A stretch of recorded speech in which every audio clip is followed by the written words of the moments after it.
لیکن یہ ہونا منور صاحب اتنا آسان نہیں ہے، کیونکہ اب پاکستان جاگ چکا ہے، قوم جاگ گئی ہے، قوم بیدار ہے، اور قوم جانتی ہے کہ سچ اور جھوٹ کے بیچ میں وہ کون لوگ تھے۔ ایک تو وہ تھے صاحب جو اس وقت ملک سے باہر چلے گئے، میں کہہ رہا ہوں مجھے شرم آتی ہے اکثر یہ سوچتے ہوئے بھی کہ یہ وہ ہمارے ملٹری کے ریٹائرڈ افسران ہیں، وہ جنرل قمر جاوید باجوہ ریٹائرڈ صاحب جو پاکستان کے تحفظ کا حلف لے کر پاکستان کی آرمی کی قیادت کرتے رہے، لیکن جیسے ہی ریٹائرڈ ہوئے ملک سے باہر۔ تو میں یہ سوال آپ کے توسط سے کرنا چاہتا ہوں، جو لوگ کہتے ہیں کہ ہمیں کاٹ دیں گے اور کاٹ کے مار دیں گے، پہلے اپنا تحفظ تو آپ کر نہ سکے؟ آپ نے ہر موقع پر جب آپ کی ریٹائرمنٹ ہوتی ہے آپ کو آسٹریلیا، کینیڈا، یورپ، جاپان، جہاں آپ کا دل کرتا ہے تحفظ کے لیے وہاں چلے جاتے ہیں۔ تو کیا پاکستان میں تحفظ نہیں ہے؟ جو فوج کا سربراہ اپنا تحفظ نہیں کر سکتا وہ پاکستان کا تحفظ کیا کرے گا؟ وہ ریٹائرڈ ججز جو یہاں بیٹھ کے انصاف نہیں کر سکتے اپنی پوسٹ میں رہتے، وہ جیسے ریٹائر ہوتے ہیں ملک سے باہر بھاگ جاتے ہیں۔ مجھے یہ بتائیں انہوں نے کون سی جنگیں لڑی ہیں یار؟ انہوں نے کون سے ایسے بڑے فیصلے کیے کہ پاکستان میں خطرات لا کے، یعنی ہم گدھے اور بھیڑوں کی طرح اس ملک میں گھومتے ہیں، ہم 24 گھنٹے یہاں کام کرتے ہیں، ہمیں خطرہ نہیں ہے۔ خطرہ ہے تو صرف ان لوگوں کو ہے جو یہاں سے ریٹائر ہو جاتے ہیں۔ تو یہ جو آپ کا سوال تھا، یہ حمید بٹی صاحب نے کہا بالکل صحیح بات ہے، لیکن یہ کسی کے باپ کا ملک نہیں ہے، یہ ملک پاکستان ہمارا ہے، ہمارے خون سے اس کی آزادی رچی گئی ہے، اور ہم جب تک زندہ ہیں نہ کوئی ہمیں کاٹ سکتا ہے اور نہ ہم اس ملک پہ کوئی آنچ آنے دیں گے۔ یہ بالکل برملا پیغام ہے، جو ملک سے باہر پاکستانی بیٹھے ہوئے ہیں وہ بھی سمجھ لیں کہ پاکستان یقینی طور پر ایک محفوظ ہاتھوں میں ہے۔ یہ جو موجودہ حکومت ہے، جو اتحادی حکومت ہے، یہ لوٹا کریسی ہے، یہ جو امریکی سازش کے ذریعے آ کے بیٹھے ہوئے ہیں، ان کے صرف چند دن رہ گئے ہیں۔ آئین کا انہوں نے مذاق اڑا کے رکھا ہوا ہے، آئین کو انہوں نے دھجیوں میں اڑا کے پھینک دیا ہے، کچھ نہیں ہونے والا، اور انشاءاللہ بہت جلد اس ملک میں ایک بار پھر وہ حکمراں آئے گا جو پاکستان کی ترقی کے لیے سب سے آگے ہوگا۔ انشاءاللہ انشاءاللہ آپ یقین کریں کہ ہم اوورسیز پاکستانیز یہاں بیٹھے، اب تو میں اپنی بات کروں تو میں نے بہت یعنی کوشش کی ہے کہ ٹی وی کم سے کم دیکھوں، اس قدر بلکہ پاکستان آنے کا پروگرام تھا تو ابھی ایسی سفوکیشن لگ رہی ہے وہاں پہ جیسے دم گھٹ رہا ہو پاکستان میں۔ نہیں سر، آپ آئیں، آپ آئیں، بالکل آئیں انشاءاللہ۔ اسی سفوکیشن کے اندر ہماری نئی جنریشن پیدا ہو رہی ہے، اسی سفوکیشن کے اندر ہماری نئی یوتھ آگے بڑھ رہی ہے۔ آپ بالکل آئیں، اور ہم تمام بیرون ملک مقیم پاکستانیوں کو کہتے ہیں یہ ملک آپ کا ہے اور آپ نے الٹیمیٹلی یہاں آنا ہے، آپ آئیں۔ ان لوگوں سے نہ ڈریں سر، یہ بڑے بڑے میں کہتا ہوں یہ عارضی لوگ ہیں، یہ وہ لوگ ہیں جو رات کسی اور بستر پہ گزارتے ہیں اور صبح کسی اور بستر سے اٹھتے ہیں۔ رائٹ۔ تو ثاقب صاحب یہ بتائیے گا کہ اب جو بہت ایک بڑا سانحہ آئی پی ایس کے بعد پشاور میں ہوا جس میں 100 سے زیادہ اور موسٹلی پولیس والے تھے وہ شہید ہو گئے یا جاں بحق ہو گئے، تو اس کے بعد جو اس کا ری ایکشن آیا وہیں سے پولیس والوں کا، انہوں نے کہا کہ یہ جو نامعلوم ہیں یہ ہمیں معلوم ہیں۔ جی یہ پولیس والوں نے، آپ کو پتہ ہے سول لائن میں وہاں پہ یہ انہوں نے پروٹیسٹ کیا ہے پولیس والوں نے، اور انہوں نے کہا جو نامعلوم ہے وہ ہمیں معلوم ہے۔ تو یہ اس کی بڑی امپلیکیشنز ہیں، اس کے بڑے دورس نتائج جو ہیں وہ نکلیں گے کہ وہ ایک جو ڈسپلن ادارہ پولیس بھی اور یونیفارم ادارہ ہے وہ اس کے لوگوں میں بھی بے چینی پائی جاتی ہے کہ یہ جو کچھ اس وقت کے پی کے میں ہو رہا ہے یہ سارا انڈر دی امبریلا آف ہماری جو آرم فورسز ہیں، یہ ان کی آشیرواد سے ہو رہا ہے، اور یہ سبوٹاج کرنے کے لیے پاکستان کا امن، اور پھر اس کے بعد الٹیمیٹ ٹارگٹ ان کا جو ہے وہ الیکشنز ہیں کہ الیکشنز کو کسی بھی طریقے سے ڈیلے کیا جائے، سال 2 سال آگے لے جایا جائے۔ اور ان کے پی ڈی ایم کے جو اکثر قائدین ہیں، جن میں فضل الرحمان کی میں سن رہا تھا کہ وہ کسی رپورٹر کو بڑے حد تک امیز لہجے میں کہہ رہا تھا کہ کوئی الیکشن نہیں ہونے جاؤ، تو یعنی اس طرح کی اور بھی سٹیٹمنٹس آ رہی ہیں، آئین کے پیچھے چھپنے کی یہ کوشش کر رہے ہیں۔ تو یہ کتنی سگنیفیکینٹ ہو سکتا ہے یہ معاملہ سارے، جو پولیس والے اب اندر سے ان کے ایک بغاوت اٹھ رہی ہے؟ دیکھیں سب سے پہلے تو میں یہاں پہ کچھ تھوڑی سی، کیونکہ ڈیفینیٹلی آپ ملک سے باہر ہیں اور حقائق تھوڑے سے ڈفرینٹ ہیں، یہ جو ایک نعرہ ہے نا، یہ جو نامعلوم ہے، یہ ہمیں معلوم ہے یہ کون ہے، یہ شروع ہوا تھا ارشد شریف سے، اور ارشد شریف نے ڈیفینیٹلی اس ٹیگ لائن کو شروع کیا تھا کہ وہ جو نامعلوم ہے ہمیں معلوم ہے وہ کون ہے، اور ان کا اشارہ بڑی اہم شخصیات کی جانب اس وقت بھی تھا، اللہ تعالیٰ ان کی مغفرت کرے، جنت الفردوس میں اعلیٰ مقام عطا کرے، آمین۔ ساتھ اب کیونکہ جو پشاور سانحہ کی آپ نے بات کی ہے، یہ ایک بڑا سانحہ ہے، اور یہ سب سے بڑی ناکامی میں اسے کہوں گا نگراں حکومت کی ہے، یہ موجودہ وفاقی حکومت کی ناکامی ہے، کیونکہ ان کا کام ہے کہ لا اینڈ آرڈر کو کنٹرول کرنا، پاکستان میں جو انفورسمنٹ ایجنسیز ہیں ان کا کام ہے کہ ان تمام چیزوں پہ نظر رکھنا۔ لیکن جیسا کہ آپ نے کہا کہ پولیس والوں نے یا کسی لوگوں نے الزام عائد کیا اور ہماری آرم فورسز کا نام استعمال کیا ہے، کہ ان کے پیچھے ایسی کوئی قطعی طور پر بات نہیں ہے. پاکستان میں نے جیسے پہلے بھی کہا کہ محفوظ ہاتھوں میں ہے. تو پاکستان کی ملٹری، پاکستان کے جو ادارے ہیں یقینی طور پر وہ اپنی ذمہ داریوں سے بخوبی واقف ہے، ماں سوائے اس بات کے کہ پالیٹکس میں ان کا کہیں نہ کہیں کوئی کردار رہتا ہے اس کے علاوہ. لیکن پاکستان بڑے محفوظ ہاتھوں میں، بڑی ذمہ داری سے یہ بات ہم کہتے ہیں اور اس بات پہ میں فخر ہے کہ پاکستان محفوظ ہاتھوں میں. اب جہاں تک اس ثانیہ کی بات ہے، دیکھیں اس میں سب سے بڑی ناکامی ہمیں دیکھنا ہوگی کہ ناکامی کہاں سے شروع ہوئی. کیونکہ آئی جی پشاور کا بھی جب یہ پریس کانفرنس آپ نے سنی ہو اور انہوں نے بڑی ذمہ داری قبول کی ہے کہ ہماری غفلت کی وجہ سے یہ واقعہ رونما ہوا.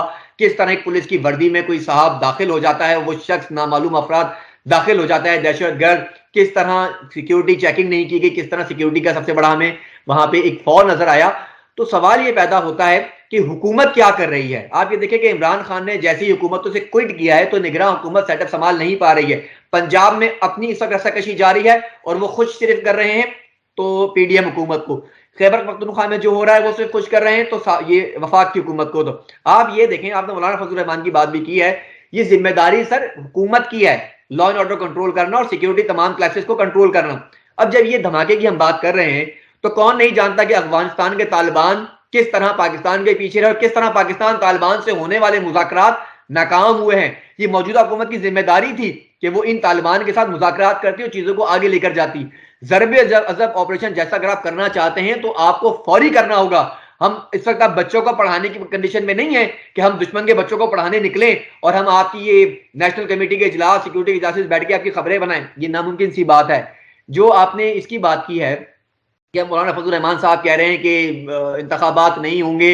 سر ان کا باپ بھی انتخابات کرائے گا، آئین کے تابع ہیں اور آئین یہ کہتا ہے کہ آپ نے 90 دن میں انتخابات کرانے ہیں. اگر یہ انتخابات نہیں کراتے تو یقینی طور پر یہ بغاوت کریں گے آئین کے ساتھ. ان کے پاس کوئی اور راستہ نہیں ہے. سیکیورٹی کلیش بنانے کا ایک بہانہ ضرور ڈھونڈ رہے ہیں کہ کسی طرح کوئی سیکیورٹی کلیش بنایا جائے، الیکشن کو تاخیر کیا جائے. لیکن اب تو عمران خان کو گئے ہوئے بھی سال سے اوپر کا تقریباً حصہ ہو چکا ہے.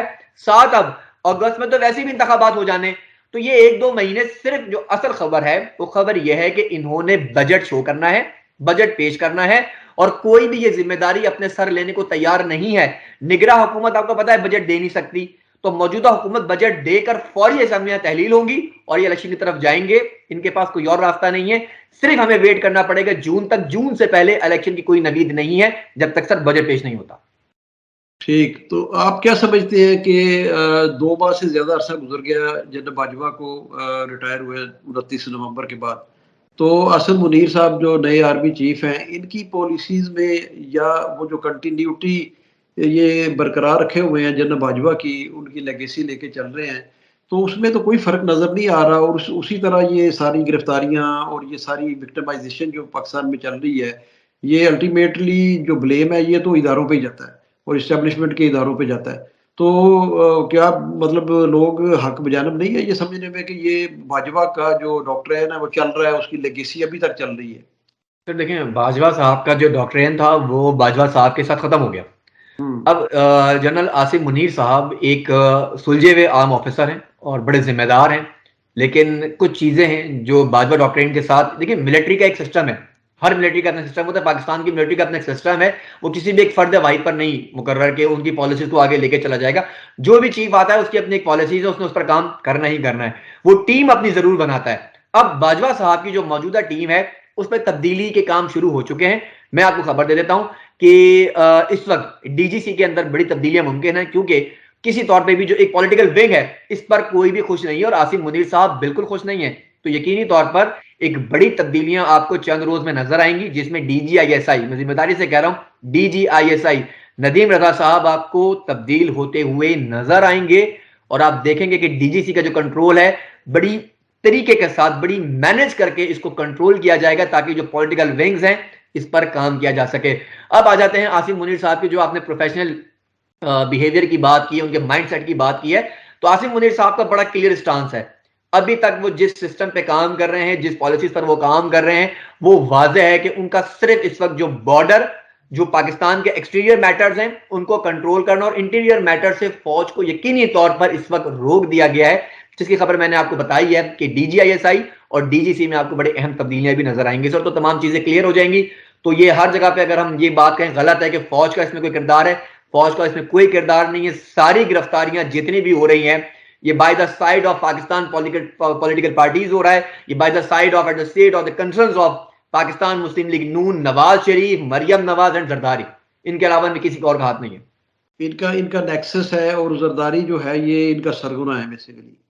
سر میں سرگنا تو لفظ استعمال نہیں کر سکتا, لیکن یقینی طور پر دیکھیں سیاست میں آپ کو اگر زندہ رہنا ہے تو آپ کو بہت سی چالوں کو چلنا ہوگا, لیکن یہاں ایک بات سمجھنے کی ضرورت ہے کہ شطرنج کی بساط جس نے بھی بچھائی ہے وہ جانتا ہے کہ اس نے اپنا بادشاہ کیسے کنٹرول کرنا ہے, اور اس وقت صرف ایک ہی بادشاہ ہے, اس کا نام ہے عمران خان, جسے بڑے محفوظ طریقے سے آپ نے چیس کے اس جگہ پہ اس کو روک کے رکھا ہوا ہے جہاں اس کے وزیر اب تک اس کو ڈیفینڈ کر رہے ہیں. تو ایسے پیادے سر بہت زیادہ ہمیں نظر آئیں گے. آپ کو میں نے لاسٹ انٹرویو میں بھی کہا تھا کہ وہ بادشاہ ہے اور وزیر جانتے ہیں اگر وزیر کو قربانی دینا پڑے گی تو دیں گے, اور بادشاہ کو جس نے بچا کے رکھا ہوا ہے وہ نام انشاءاللہ میں آپ کو چند روز میں ضرور بتاؤں گا کہ وہ کون ہے انشاءاللہ.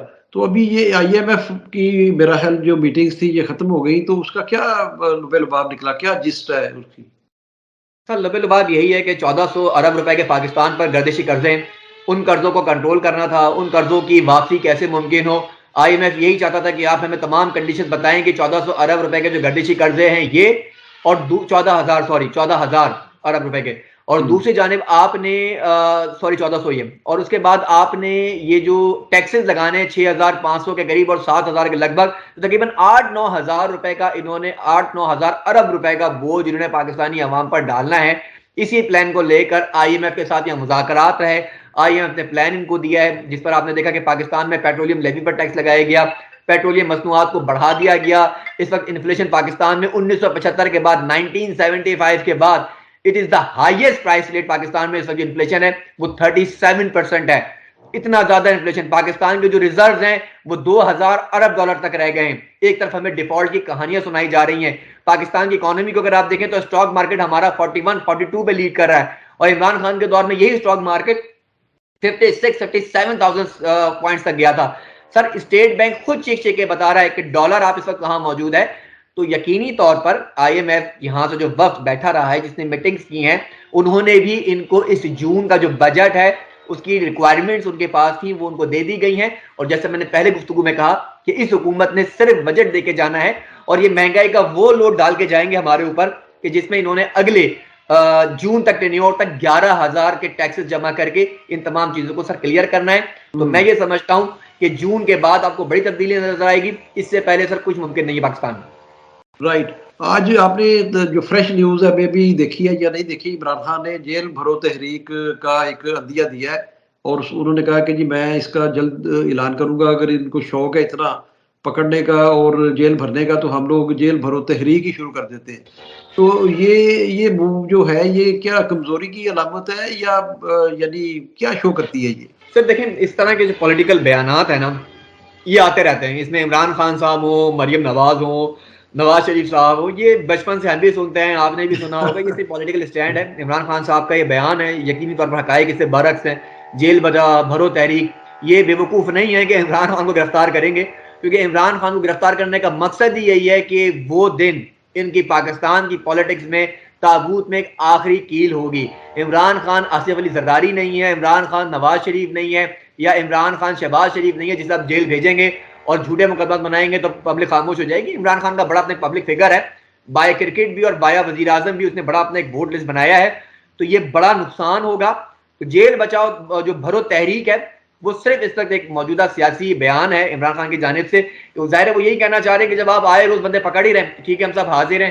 اور اس پر ہم نے دیکھا بھی ہے کہ مریم اورنگزیب کا بھی بیان آیا فوری رد عمل پر, وہ کہتی ہیں اگر آپ بھرنا ہی چاہتے ہیں تو پھر ضمانتیں کیوں لیتے ہیں, پھر آپ آئیں, پھر آپ جیل میں جائیں, پھر آپ کیوں فیس نہیں کرتے. تو آئی تھنک یہ صرف لوگوں کو بیوقوف بنانے کے لیے تمام پارٹیز ایک دوسرے کے خلاف بیانات دیتی ہے, ریئلٹی میں اس کا کوئی تعلق نہیں ہے. سر یہ اپنا ثاقب صاحب یہ تاثر ہے کچھ حلقوں میں کہ یہ ٹیسٹر کے طور پر یہ سب لوگ جو ہیں یہ گرفتار ہو رہے ہیں کہ اس کا ریئیکشن دیکھا جائے اپوزیشن کا, یعنی پی ٹی آئی اور باقی جو ان کے ساتھ لوگ ہیں. تو یہ کمپیریزن کرنا چاہ رہے ہیں میرا خیال ہے, جو میں سمجھ رہا ہوں کہ ان کو جیسے شیخ رشید کو گرفتار کیا, فواد چودھری کو کیا انہوں نے, اور باقی لوگوں کو بھی, اور اس میں تو عوامی پروٹیسٹ اتنا کو نظر نہیں آیا, لوگ تھے وہاں پہ عدالتوں میں. لیکن کیا ان کا کمپیریزن عمران خان کے ساتھ ہو سکتا ہے؟ میں نہیں سمجھتا کہ عمران خان کو اگر گرفتار کرتے ہیں تو یہ اتنا سا پروٹیسٹ ہوگا یا لوگ گرفتار کرنے دیں گے, اور وہاں پہ میرا خیال ہے جنگ و جدل ہو جائے گا. دیکھیں کمپیریزن اتنا آسان یقینی طور پر آپ بالکل ٹھیک فرما رہے ہیں کہ اتنا آسان نہیں ہے. عمران خان کا ایک اپنا ایک سلاٹر ہے, اپنا ایک ووٹر ہے, اور شیخ رشید کا اپنا ایک ووٹر ہے. شیخ رشید ایک سینئر پولیٹیشین ہے, بڑا منجا و سیاستدان ہے. آپ نے اس کی گرفتاری کے بعد جتنی بھی ویڈیوز وائرل ہوئی ہیں, جو شیخ رشید کا ایٹیٹیوڈ آپ نے دیکھا ہے, ایسی ہمت ہم نے کسی سیاستدان میں نہیں دیکھی کہ جب وہ عدالت میں جا رہا ہے, جب وہ تھانے جا رہا ہے, جب وہ ٹیسٹ کروانے جا رہے ہیں, تو وہاں انہوں نے بڑی ذمہ داری سے بڑے سخت بیانات بھی دیے, پیچھے ہٹ جاؤ, لمٹس میں رہو, ڈاکٹر سے کہہ رہے ہیں میرا ٹیسٹ میرے سامنے کریں گی رپورٹ, مطلب وہ چیلنج کر رہا ہے اتھارٹی کو, ہر جگہ چیلنج کر رہا ہے. تو اس میں فواد چودھری نے ایک بڑا کردار ادا کیا. شہباز گل چلے ہمیں تھوڑا سا نظر آئے کمزور ہو گیا, پریشانی میں نظر, ان کے ساتھ جو حرکتیں بھی ہوئی ہیں وہ بھی سب کے سامنے, لیکن شیخ رشید نے خود کو بڑا کنٹرول رکھا ہے. اب کیونکہ شیخ رشید جس حلقے سے ہے, اور شیخ رشید کے بارے میں بڑا مشہور ہے کہ وہ گیٹ نمبر 4 کی پیداوار جسے کہا جاتا ہے, تو آپ سمجھتے ہیں کہ شیخ رشید کا ملٹری میں کتنا انفلوئنس ہے, کتنے گروپ کے لوگ ان کے بیٹھے ہوئے, کتنے کمپینین وہاں بیٹھے ہوئے ہیں. تو اتنا آسان بھی نہیں ہے کہ وہ کوئی ایسی واردات ڈال جاتے ہیں شیخ رشید کے ساتھ, یا یہ حکومت ڈال جائے گی. تو گروپس ہیں اور شیخ رشید کو سپورٹ بھی, لیکن جہاں تک ایک پبلک انٹرسٹ کی بات ہے, تو دیکھیں آپ جس ہوٹل میں چلے جائیں, جس گھر میں چلے جائیں, جس جگہ چلے جائیں, آفیسز میں چلے جائیں, لوگ شیخ رشید کو ڈسکس کر رہے ہیں, لیکن وہاں پہ فزیکلی انوالو ہونا تو وہ ہلکے پہ آ جاتا ہے, کیونکہ شیخ رشید نے اپنی پارٹی بنائی ہے عوامی نیشنل پارٹی کے نام سے. اب اس کے اندر صرف عوامی مسلم لیگ کے نام سے, اب اس کے اندر صرف شیخ رشید ہے, اس کے علاوہ کوئی اور شخص ہے ہی نہیں. تو پارٹی ریپرزنٹیشن اگر دیکھیں تو شیخ اور شیخ کے پنڈی کے چند لوگ وہاں موجود ہیں, لیکن پاکستان تحریک انصاف اپنی ایک جماعت ہے, ان کے اتحادی ہیں. تو آج سے ہم نے دیکھا ہے تو فواد چودھری کی جو بھائی ہیں فیصل چودھری اور دیگر اراکین, وہ کورٹ جانا شروع ہوئے ہیں. انہوں نے کوشش کی ہے کہ اب ہم ایز اے اتحادی کو سپورٹ کریں. عمران خان مستقل بیانات دے رہے ہیں, اور کیونکہ آج ان کو جوڈیشل کر دیا گیا ہے تو پیر یا منگل تک ایکسپیکٹڈ کی ضمانت بھی ہو جائے گی. تو لیکن یہ ٹھیک ہے کہ کمپیریزن اگر چیک کریں تو حکومت دیکھ تو رہی ہے, لیکن عمران خان کی طرف بڑھنے سے پہلے ان کو سوچنا پڑے گا کہ عمران خان کو زمان ٹاؤن میں رہ کر آپ نے ایک دن صرف بیریئرز لگائے تھے, اور آپ کو اگلے 10 منٹ میں بیریئرز ہٹانے پڑے تھے. تو یہ واقعی بالکل درست آپ کا تجزیہ, اور بڑا سخت رد عمل آئے گا. لوگ وہاں پر اپنی یعنی جانیں قربان کرنے کے لیے آئے ہیں, بیٹھے ہیں, کے پی کے سے, بلوچستان سے, پورے ملک سے لوگ آتے رہتے ہیں. ایک روٹیشن لگا ہوا وہاں پہ نا, ایک میلہ لگا ہوا لوگوں کا. سر میلے سے میں تھوڑا سا آپ کو ایک بتاؤں, یہاں بڑے زبردست میلے لگے ہوئے ہیں پاکستان میں اس وقت جو موجودہ حکومت ہے نا, مجھے اکثر ہنسی آتی ہے اور ہم ڈسکس بھی کر رہے ہوتے ہیں, مطلب اتنے بڑے بڑے ایشوز پاکستان میں ہے. اب جو ٹیریان ہے وہ عمران خان کی بیٹی ہے یا نہیں ہے, وہ بیٹی آگے پاکستان میں کیس نہیں کر رہی ہے کہ وہ کہے کہ یہ میرا باپ ہے, مجھے جو ایکسیپٹ نہیں کر رہا ہے. لیکن ایک وہ بندہ جس کا عمران خان, اس کی بیٹی, اس کے بیٹے, اس کی بیوی یا جو لوگ بھی ہیں ان سے کوئی تعلق نہیں ہے, عدالتوں میں جا رہے ہیں. عدالت کے پاس مجھے یہ سمجھ نہیں آ رہا, اتنا وقت ہے, وہ یہ کہہ کے خارج کر دے بھائی اگر وہ بیٹی ہے تو بیٹی آ کے کیس کرے نا, آپ کون ہے, who the hell you are. لیکن یہاں پہ جہاں پہ آپ کسی بھی جگہ پہ کسی ایک بندے کے کوئی مسئلہ نہیں ہے, وہ پہنچ جاتا ہے تو عدالتیں سن رہی ہیں. تو سر مجھے ہنسی آتی ہے کہ عدالتوں کے پاس اتنا وقت نہیں ہے کہ وہ عوامی ایشو سن لیں, وہ میجر ایشو سن لیں, لیکن وہ یہ سننے کے لیے بیٹھے ہوئے کہ یہ ٹیریان اس کی بیٹی ہے کہ نہیں ہے.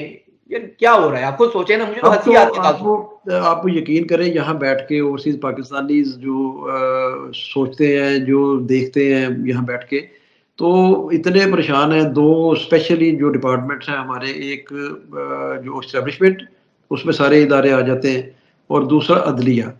عدلیہ کا جو کردار ہے اس وقت وہ بالکل ایک خاموش تماشائی کا کردار ہے, خاص طور پر سپریم کورٹ کا. اتنے اہم کیسز ہیں جو پینڈنگ پڑے ہیں, اتنی اہم جو ہے وہ ڈیولپمنٹ ہو رہی ہے ملک میں, ان کے کان پہ جوں تک نہیں رینگ رہی. ان کو کوئی خبر نہیں, پتہ نہیں وہ کوئی نشہ کر کے سوئے ہوئے ہیں یا کیا معاملہ ہے, سمجھ نہیں آ رہی کسی قسم کی. اب دیکھیں نا, آپ نے فواد چودھری کی بیوی نے کتنی ان کو ریکویسٹ کی کہ آپ اس کا سو موٹو لیں, لیکن کوئی نہیں. اور بے شمار ایسے کیسز ہیں جو پینڈنگ پڑے ہیں. پھر ہماری عدالتوں کا ایک اور طریقہ کار ہے کہ یہ ہاف انصاف کر کے اور ہاف تلوار اپنے ہاتھ میں رکھتے ہیں, اور جب چاہتے ہیں یہ کسی بھی لیڈر کو, کسی بھی پولیٹیکل بندے کو, اس کو پھر گھیر لیتے ہیں دوبارہ کہ آ جاؤ بھائی. تو یہ نظام جو ہمارے ہاں چل رہا ہے پاکستان میں عدلیہ کا, یہ تو بالکل ایک بیرانہ ریپبلک جیسا ہے, اور we are very disappointed. ابھی پچھلے دنوں کچھ ہفتے پہلے مولانا طارق جمیل صاحب یہاں آئے ہوئے تھے کینیڈا میں, اور ان کا ہارٹ کا پرابلم بھی ہوا یہاں پہ. وہ اللہ نے خیر کیا اور چلے گئے واپس ٹھیک ہو کے. تو ان کا بیان میں سن رہا تھا, تو انہوں نے اسپیشلی لوگوں سے یہ کہا کہ آپ پاکستان میں جو معروضی حالات ہیں اس وقت جو وہاں پہ ہو رہا ہے, آپ بالکل انویسٹمنٹ نہ کریں وہاں پہ. آپ کو پتہ بھی نہیں ہوگا، آپ کے جانے سے پہلے آپ کی پراپرٹی کے کاغذات کسی اور کے نام پہ بن گئے ہوں گے، کسی اور نے بنا لیے ہوں گے۔ تو جب اتنے اتنے جید علماء جو ہیں یہاں آ کر یہ لوگوں کو پکچر ایک بتائیں گے، پینٹ کریں گے، تو آپ بتائیں کہ ان کے جو فالوورز ہیں وہ کیا تاثر لیں گے، اور ان کی ویڈیوز لاکھوں کروڑوں لوگ دیکھتے ہیں کہ پاکستان کی یہ کریڈیبلٹی ہے پاکستانی نظام کی، اداروں کی۔ سر دیکھیں، مولانا طارق جمیل صاحب ایک بڑے معزز علماء ہیں اور ہم کو بڑا احترام کرتے ہیں۔ آئی ڈونٹ نو انہوں نے کس کیپیسٹی میں وہاں جا کے یہ بات کی ہے، لیکن یقینی طور پر اگر کی ہے تو مجھے بڑا افسوس ہے کہ ہم جب پاکستانی کہیں جاتے ہیں تو ہمیں اپنے ملک کا دفاع کرنا چاہیے، ہمیں اپنے ملک کے ایک جو ریئلٹی پکچر ہے وہ ہم کو دکھانا چاہیے۔ جیسے میں نے اپنے پروگرام آپ کے انٹرویو کے شروع میں نے ایک جملہ ذمہ داری سے استعمال کیا تھا، اور وہ تھا پاکستان کی میڈیا کے حوالے سے کہ 90% میڈیا پاکستان کا جھوٹ، فریب اور مکاری پر بکا ہوا اور وہی دکھا رہا ہے۔ 10% لوگ جو حقائق دکھا رہے ہیں انہیں بند کر دیا جاتا ہے، اٹھا دیا جاتا ہے۔ تو سوال یہ ہے کہ جو ہمارے گھر میں ہو رہا ہے وہ ہم اپنے گھر میں برداشت کر رہے ہیں، لیکن کبھی بھی ہم گھر سے باہر اپنے گھر کو خراب نہیں کریں گے، یا کبھی آپ چاہیں گے یا مولانا طارق جمیل صاحب چاہیں گے کہ اپنے گھر کی ذاتیات جا کے باہر محلے میں دکھائیں گے، جی میرے گھر میں میری بیوی نے آج روٹی نہیں پکائی ہے، یا میرے بچے نے میرے سے بدتمیزی کی ہے۔ سوال نہیں پیدا ہوتا، ایک پردہ ہوتا ہے۔ تو پاکستان یقینی طور پر اس وقت پاکستان نہیں، پاکستان میں رہنے والے یہ 2 نمبر سیاستدان جنہوں نے اس ملک کو تباہی کے دہانے پر لائے ہیں۔ یقینی طور پر ہمارے ادارے اس وقت کمزور ہیں، ہمارے ادارے ذمہ داری سے کام نہیں کر رہے، ہمارے ادارے وہ کام نہیں کر رہے جو ان کو کرنا چاہیے، جیسے میں نے پہلے بھی ٹہریان کا ایگزامپل آپ کو دی ہے۔ تو اب یہاں پر کو نوٹس کیا آپ نے بات کی موٹو کی، تو یہ صرف ہمیں نظر آئے افتخار چودھری صاحب کے دنوں میں، اور ہی واز دا بریو جج جو سیکنڈ میں سر اٹھاتا تھا، اسی نے ملٹری کے خلاف آپ کے سامنے کھڑا ہو گیا اسٹیبلشمنٹ کے سامنے کہ نہیں فلانا ڈمکانا کیا ایکشن۔ اب ہمیں نظر نہیں آتی کیونکہ ان سب کی ویڈیوز بنی ہوئی ہیں، یہ کہیں نہ کہیں کسی نہ کسی سیاستدان کے بیڈ روموں میں گھوم پھر کے آئے ہوئے ہیں، چاہے کوئی بھی اس میں۔ یہ سارے وہ لوگ ہیں جو انٹرٹین ہوئے ہیں۔ میں نے بیچ میں گفتگو اور کی تھی، پھر ریپیٹ کر دیتا ہوں، ریٹائر ہوتے ہیں ملک سے باہر بھاگ جاتے ہیں کیونکہ تحفظ وہیں ملتا ہے۔ تو جب آپ کے سارے تحفظ، جو عمران خان بھی کہتا ہے کہ سارا کچھ اگر ملک سے باہر ہے تو آپ انصاف کیسے دیں گے؟ ناممکن سی بات ہے۔ جہاں تک پراپرٹی کی بات ہے سر، قبضہ مافیا ہر جگہ موجود ہے، شاید یہاں ہے، کینیڈا میں بھی ہوگا۔ یہ ضرور ہے کہ آپ نے داروں کی بات کی ہے، وہاں ایکشن کوئک ہوتا ہے، ہمارے یہاں پہ لمبی لمبی تاریخیں ڈال کے لوگ بیٹھ جاتے ہیں۔ تو یہاں یہ چیزیں ضرور ہیں، لیکن اتنا نہیں کہ ہم پاکستان کے امیج کو اتنا نیگیٹو بنا دیں کہ آنے والے لوگ ڈریں۔ ہم کہتے ہیں آپ آئیں جی، ہم بھی یہاں رہتے ہیں، اگر اتنا ہی برا ہے تو مولانا طارق جمیل صاحب نے یہاں کیوں اپنے فارم ہاؤس کھڑے ہوئے، میں ان سے پوچھتا ہوں کیوں خریدے ہوئے ہیں، کیوں بینگلوز بنائے ہوئے ہیں، کیوں گاڑیاں خریدی ہوئی ہیں، پھر نہ خریدیں قبضے کر ہو رہے ہیں۔ تو اتنا سر نہیں ہے ضرور، لیکن ڈیفینیٹلی اس طرح نہیں ہے۔ اچھا، یہ آخری سوال بتائیے گا، کافی ٹائم ہو گیا ہے، کہ آپ کو لگ رہا ہے کہ اب جو سچویشن ساری یہ جو ہم نے ڈسکس کی ہے، یہ 27-28 منٹ میں کافی سارے موضوعات پہ ہم نے سیر حاصل گفتگو کی ہے، آپ کا ویو لیا ہے، تو آپ کو لگ رہا ہے کسی لمحے آپ کو خیال آتا ہے کہ یہ کوئی انقلاب کی طرف معاملہ جا رہا ہے؟ سر یہ جو مردہ قومیں ہوتی ہیں نا، انقلاب اس میں نہیں آیا کرتا معذرت کے ساتھ، اور یہ بہت بڑی جنگ ہے انقلاب۔ اس وقت ہم یہ تو ضرور کہہ سکتے ہیں کہ ایک آغاز ہے، انقلاب انشاءاللہ پاکستان میں آئے گا، اور انقلاب یہ یوتھ لے کے آئے گی جو آج جوان ہونا شروع ہوئی ہے۔ یہ وہ یوتھ ہے جو آج سے 20 سال بعد، 30 سال بعد یا 15 سال بعد اپنے اپنی سیکٹرز میں، جن کو آج اگر آپ ایک 7 سال 8 سال 10 سال کا وہ بچہ جسے تھوڑا سا بھی سمجھ ہے نا، اگر آج آپ سے پوچھیں تو وہ بتاتا ہے پاکستان کی کیا تعریف ہے۔ مجھے افسوس کر کہنا پڑتا ہے کہ ہمارا ایجوکیشن سسٹم، ہمارا کالج سسٹم، ہماری بیوروکریسی، ہماری ایڈمنسٹریشن سب تباہ و برباد ہو چکے ہیں۔ آپ نے ایجوکیشن حاصل کی، میں نے حاصل کی، اس زمانے میں ہم کو یاد ہے اسکول میں پڑھایا جا کرتا تھا، آؤ بچوں سیر کرائیں تم کو پاکستان کی، جس کے خاطر ہم نے دی قربانوں لاکھی جان کی۔ آج نہ ہمیں وہ ٹرینیں اسکولوں میں نظر آتی ہیں، نہ قائد اعظم کے کالج نہیں پڑھائے جاتے ہیں۔ آج ہم کو پڑھائی جاتی ہے تو کرپشن، آج ہم کو سکھایا جاتا ہے تو چور ڈکیتی، آج ہم کو دکھایا جاتا ہے کہ پاکستان کا وہ چہرہ جو ختم ہو چکا ہے۔ آج ہر بچہ اس ملک سے باہر جانے کو تیار ہے۔ تو سر انقلاب ایسے نہیں آتے، انقلاب اس وقت آتے ہیں جب آپ اتنی مہنگائی کے باوجود اگر آج بھی یہ قوم باہر نہیں نکل رہی، اتنا سب کچھ ہونے کے بعد بھی اگر یہ قوم آج بھی صرف 2 روٹی کے لیے صبح سے لے کر رات تک سڑکوں پہ بھیک مانگتی ہے، تو یہ انقلاب نہیں لا سکتی۔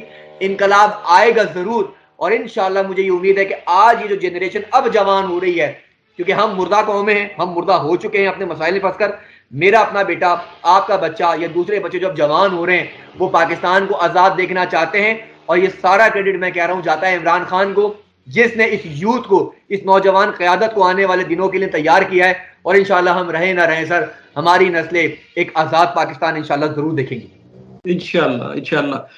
ناظرین, آپ نے گفتگو سنی ثاقب قریشی صاحب کی اسلام آباد سے, اور فیصلہ آپ کا ہے, آپ اس پہ اوپینین دیجیے گا, کمنٹس میں اپنے بتائیے گا کہ کیسا رہا یہ پروگرام, کیسا رہا یہ شو, اور بھی جو مسائل ہیں اس پہ آئندہ آنے والے دنوں میں ڈسکس کرتے رہیں گے انشاءاللہ.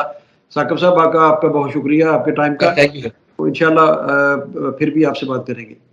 Thank you sir, thank you very much. Allah حافظ.